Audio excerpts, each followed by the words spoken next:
పల్నాడు జిల్లా పిడుగురాళ్లలోని మన్నెం పుల్లారెడ్డి జిల్లా పరిషత్ హైస్కూల్లో ఎమ్మెల్సీ ఎన్నికల పరిశీలకులు సిఆర్ రాజన్ ఎమ్మెల్సీ ఎన్నికల ప్రచారం నిర్వహించారు.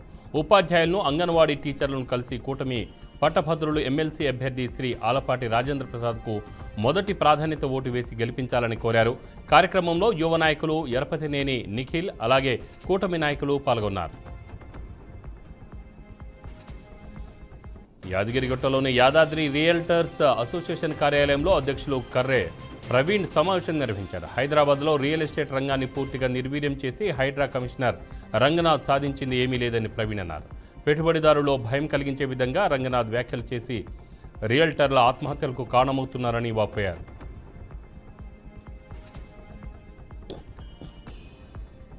చంపాపేటలో కాంగ్రెస్ సేవాదళ అధ్యక్షులు మిద్దెల జితేందర్ జన్మదిన వేడుకలు కాంగ్రెస్ కార్యకర్తలు ఘనంగా నిర్వహించారు. పార్టీ కార్యకర్తలు శాలువలతో, బొకేలతో సత్కరించారు. ముఖ్యమంత్రి రేవంత్ రెడ్డి పేద ప్రజల కోసం అహర్నిశలుగా శ్రమిస్తున్నాడని జితేందర్ కొనియాడారు. రాష్ట్ర కేబుల్ అధ్యక్షునిగా కేబుల్ ఆపరేటర్ల అభివృద్ధి కోసం కృషి చేస్తానని తెలియజేశారు. అంతేకాకుండా తెలంగాణ కాంగ్రెస్ సేవాదళ బలోపేతానికి తన వంతు కృషి చేస్తానని మిద్దెల జితేందర్ తెలిపారు. కాకినాడ జిల్లా రాజానగరం పెద్దాపురం రోడ్డు విస్తరణ పనులను మొదలుపెట్టినట్లు అధికారులు తెలిపారు. స్థలానికి తగిన నష్టపరిహారం ఇవ్వడం లేదని, ఆర్డీఓపై బాధితులు స్థలం పోయినా వాళ్ళకి 8 లక్షల నష్టపరిహారం ఇవ్వడంపై బాధితులు ఆవేదన వ్యక్తం చేస్తున్నారు. డిప్యూటీ సీఎం పవన్ కళ్యాణ్కు తమ బాధను చెప్పుకున్నా న్యాయం జరగలేదని, ఇల్లు పోతుందన్న భయంతో బాధితులు అనారోగ్య పాలయ్యారని స్థానికులు తెలిపారు. పెద్దపల్లి జిల్లా సుల్తానాబాద్లోని ఇండియన్ పబ్లిక్ పాఠశాలలో మాదక ద్రవ్యాల నిర్మూలనపై అవగాహన సదస్సు నిర్వహించారు. ఈ కార్యక్రమానికి ముఖ్య అతిథిగా narcotic control sub inspector Ramesh హాజరయ్యారు. సినిమాలు, స్నేహితుల ప్రభావంతో విద్యార్థులు, యువకులు మత్తు పదార్థాలకు బానిసై జీవితాన్ని నాశనం చేసుకోవద్దని తెలిపారు. డ్రగ్స్, గంజాయి, మద్యం తదితర మత్తు పదార్థాలకు దూరంగా ఉన్నప్పుడే ఉన్నత స్థాయికి చేరుకుంటారని సబ్ ఇన్స్పెక్టర్ రమేష్ సూచించారు. అనంతరం మత్తు పదార్థాలపై కలిగే దుష్పరిణామాల గురించి ముద్రించిన వాల్ పోస్టర్లను విడుదల చేశారు. చిత్తూరు జిల్లా సచివాలయంలో కేంద్ర ప్రభుత్వ ప్రాయోజిత పథకాలు, ప్రాజెక్టుల అమలు సంబంధించిన అంశాలపై సమావేశం నిర్వహించారు. జిల్లాలో పర్యాటక అభివృద్ధిలో భాగంగా దేవాలయాలను అనుసంధానం చేస్తూ 20 సూత్రాల కార్యక్రమాలు అమలు చేస్తున్నామని కలెక్టర్ సుమిత్ కుమార్ అన్నారు.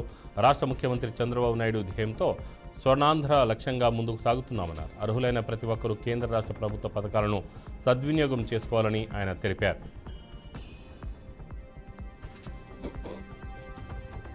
ఓ మహిళా ప్రయాణికురాలు బ్యాగుల నుండి బంగారు ఆభరణాలు దొంగిలిస్తున్న ఘటన తిరుపతిలో చోటు చేసుకుంది. జిల్లా ఎస్పీ హర్షవర్ధన్ రాజు ఆదేశాల మేరకు ఎస్పీ నాగభూషణం రావు పర్యవేక్షణలో భాగంగా సీసీఎస్ సిబ్బంది బృందాలుగా ఏర్పడి పాత నేరస్తుల గురించి విచారిస్తున్నట్లు తెలిపారు.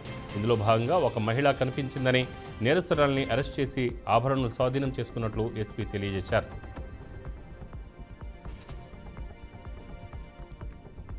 కర్నూలు జిల్లా ఆదోనిలోని భీమాస్ హాల్లో నియోజకవర్గ అధ్యక్షుడు బసవరాజు అధ్యక్షతన ఫెడరేషన్ సభ్యత్వ నమోదు కార్యక్రమం ప్రారంభించారు.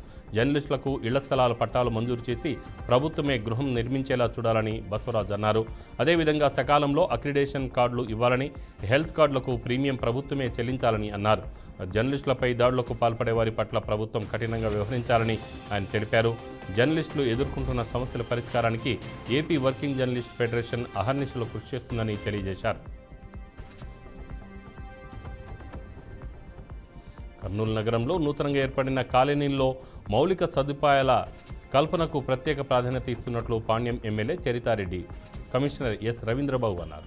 పట్టణంలోని పలు కాలనీల్లో WBM రహదారుల నిర్మాణానికి ఎమ్మెల్యే, కమిషనర్ భూమి పూజ చేశారు. నూతన కాలనీలో అధ్వానంగా ఉన్న రహదారులపై వెంటనే WBM రహదారుల నిర్మాణానికి చర్యలు తీసుకున్నట్లు ఎమ్మెల్యే తెలిపారు.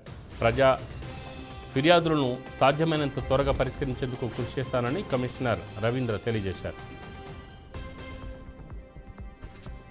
వరంగల్, నల్గొండ, ఖమ్మం ఎమ్మెల్సీ ఎన్నికలలో స్వతంత్ర అభ్యర్థి సుందర్ రాజ్ యాదవ్ను గెలిపించుకుంటామని Telangana government all residential institutions employees association అధ్యక్షుడు నరసింహులు గౌడ్ అన్నారు. తెలంగాణ ఉద్యమకారుడిగా తమ సమస్యలపై శాసనమండలిలో కొట్లాడతారని ఆయన తెలిపారు.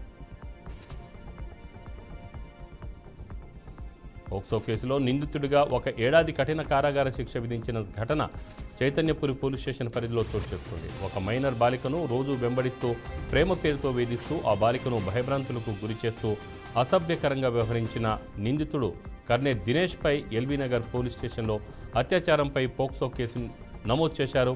రంగారెడ్డి జిల్లా గౌరవ ఫాస్ట్ ట్రాక్ ప్రత్యేక న్యాయమూర్తి నిందితుని దోషిగా నిర్ధారించి 1 ఏడాది కఠినంగా కారాగార శిక్ష విధిస్తూ 3,000 రూపాయల జరిమానా విధించినట్లు పోలీసులు తెలిపారు.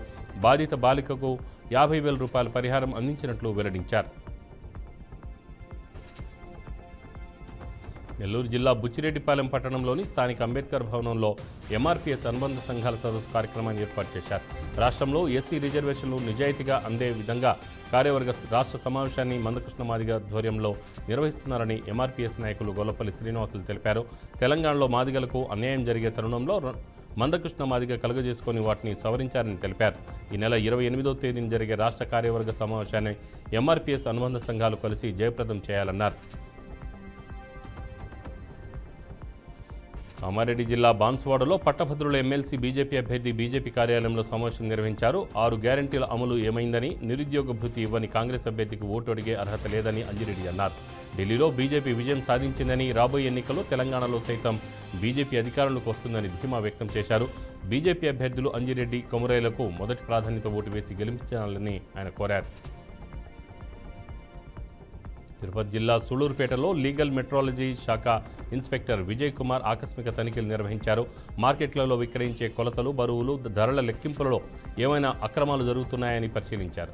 కొన్ని వ్యాపార సంస్థలు ప్రభుత్వం నిర్ణయించిన నిబంధనలు పాటించకుండా అక్రమాలకు పాల్పడుతున్నారని ఆయన తెలిపారు. వారిపై తగు చర్యలు తీసుకున్నట్లు వెల్లడించారు.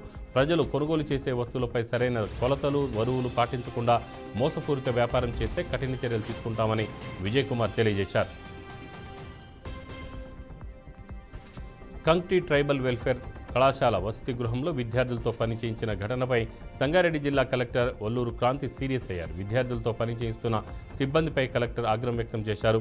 కలెక్టర్ ఆదేశాలతో ఆర్డీఓ కంక్టీ ట్రైబల్ వెల్ఫేర్ గురుకుల పాఠశాల కళాశాల వసతి గృహాన్ని సందర్శించారు. విద్యార్థులతో మాట్లాడి పూర్తి వివరాలు సేకరించినట్లు తెలిపారు. దీనిపై పూర్తి నివేదిక కలెక్టర్కు అందజేయనున్నట్లు ఆర్డీఓ తెలిపారు. భద్రాద్రి కొత్తగూడెం జిల్లా అశ్వరావుపేటలో బర్డ్ ఫ్లూ వ్యాధితో కోళ్లు చనిపోవడంతో చికెన్ షాపులు మూసివేశారు. గత 20 రోజులుగా ఆంధ్రాలో ఈ వ్యాధి కారణంగా కోళ్లు చనిపోతుండటంతో చికెన్ విక్రయించొద్దని ప్రభుత్వ ఆదేశాలు రావడంతో ఆంధ్ర, తెలంగాణ సరిహద్దులోని అశ్వరావుపేటపై దీని ప్రభావం తీవ్రంగా పడిందని వ్యాపారస్తులు తెలిపారు. రోజుకు కింటా పైగా అమ్మే షాపులో 10 కేజీలు కూడా అమ్మలేకపోతున్నామని, దీంతో తీవ్ర నష్టం వాటిల్లుతుందని స్వచ్ఛందంగా దుకాణాలు మూసివేశామని వ్యాపారస్తులు తెలియజేశారు. బీసీ సంక్షేమ శాఖ అధికారిని వెంటనే సస్పెండ్ చేయాలని వనపర్తి జిల్లా JAC state chairman Rachala Yugandhar Goud demand చేశారు. అనేక అవినీతి అక్రమాలకు పాల్పడటమే కాకుండా ప్రభుత్వ నిధులను కాజేసి తన డ్రైవర్, అటెండర్ల పేరు మీద చెక్కు రాసి డ్రా చేశారని తెలిపారు. దీనిపై సమగ్ర విచారణ చేపట్టాలని జిల్లా కలెక్టర్ని కోరారు. కమిషనర్ అప్రూవల్ లేకుండా దాదాపు 16 లక్షల రూపాయలను తన సొంతానికి వాడుకున్నారని ఆగ్రహం వ్యక్తం చేశారు. విద్యార్థులు కడుపు కొట్టే అధికారులను ఉపేక్షించేది లేదని కలెక్టర్ స్పందించి వెంటనే అతన్ని సస్పెండ్ చేయాలని కోరారు. లేని పక్షంలో పెద్ద ఎత్తున ఆందోళన కార్యక్రమాలు చేపడతామని స్టేట్ చైర్మన్ తెలియజేశారు. రాష్ట్ర ప్రభుత్వ ఆదేశాల మేరకు కలెక్టర్ గరిమా అగర్వాల్ సిద్దిపేట జిల్లా తోగొడ మండలం రాంపూర్లోని బాలిక గురుకుల పాఠశాలను సందర్శించారు. ఈ నేపథ్యంలో విద్యార్థుల సమస్యలను అడిగి తెలుసుకున్నారు. ఇంటర్మీడియట్ 10వ తరగతి విద్యార్థుల తరగతి గదులను పరిశీలించి నీటి సమస్యపై అధికారులతో మాట్లాడి తెలుసుకోవడం జరిగిందని తెలిపారు.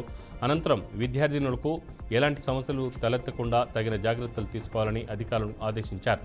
విద్యార్థినులతో కలిసి భోజనం కార్యక్రమాన్ని నిర్వహించినట్లు కలెక్టర్ తెలియజేశారు. నెల్లూరు జిల్లా బుచ్చిరెడ్డిపాలెం పట్టణంలోని చెన్నూరు రోడ్డును రూరల్ డీఎస్పీ ఘట్టంనేని శ్రీనివాసరావు, నగర పంచాయతీ చైర్పర్సన్ మోర్ల సుప్రజా మురళితో కలిసి పరిశీలించారు.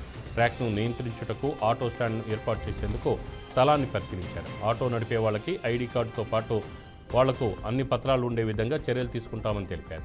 రద్దీ ఎక్కువగా ఉన్నందున ప్రమాదాలు కూడా జరుగుతున్నాయని తెలిపారు. ఆర్టీసీ బస్సులను ఆర్టీసీ డిపోలో నిలబెట్టే విధంగా డిపో అధికారులతో చర్చిస్తామని డీఎస్పీ వెల్లడించారు. పల్నాడు జిల్లా మాచర్ల పట్టణంలోని సవేరా గ్రాంట్స్లో ఎమ్మెల్సీ ఎన్నికలపై టీడీపీ నాయకులు యాంగంటి మల్లికార్జునరావు సమావేశం నిర్వహించారు. మాజీ మంత్రి ఆలపాటి రాజేంద్ర ప్రసాద్ను పట్టభద్రుల ఎన్నికల్లో అత్యంత మెజార్టీతో గెలిపించుకునేందుకు విద్యావంతులు, మేధావులు, జర్నలిస్టుల సహకారం అందించాలని ఆయన కోరారు. కూటమి ప్రభుత్వం అధికారంలోకి వచ్చాక 7 లక్షల పెట్టుబడులు తీసుకొచ్చేందుకు వివిధ సంస్థలను ఒప్పించారని, తద్వారా ఎక్కువ మంది నిరుద్యోగులకు ఉద్యోగ అవకాశాలు లభిస్తాయని మల్లికార్జునరావు తెలియజేశారు.